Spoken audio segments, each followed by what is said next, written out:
Беше тоа на 25. мај 1946 кога Министерството за аграрна реформа и колонизација на Народна република Србија со одлука број 109/5546 го прогласи манастирот Свети Прохор Пчински за дел на Србија.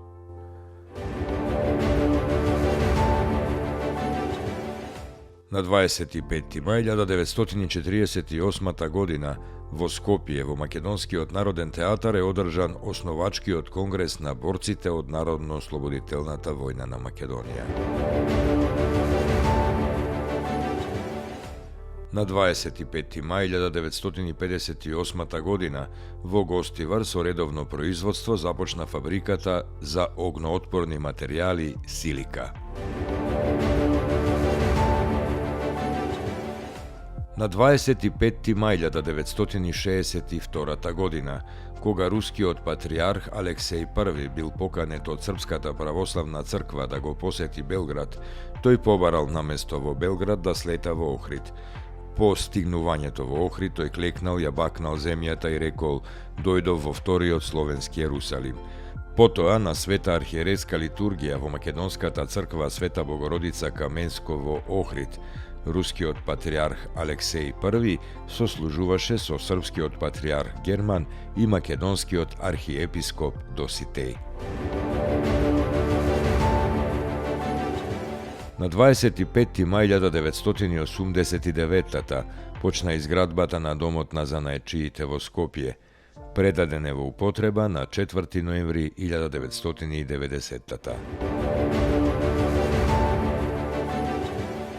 На 25. мај 1992 година Литванија ја призна Република Македонија.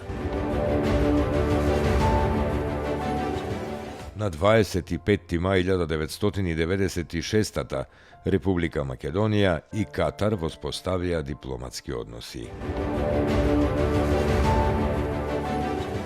На 25. мај 1997 Кинотеката на Македонија е примена за рамноправен член на Меѓународната асоциација на филмските архиви.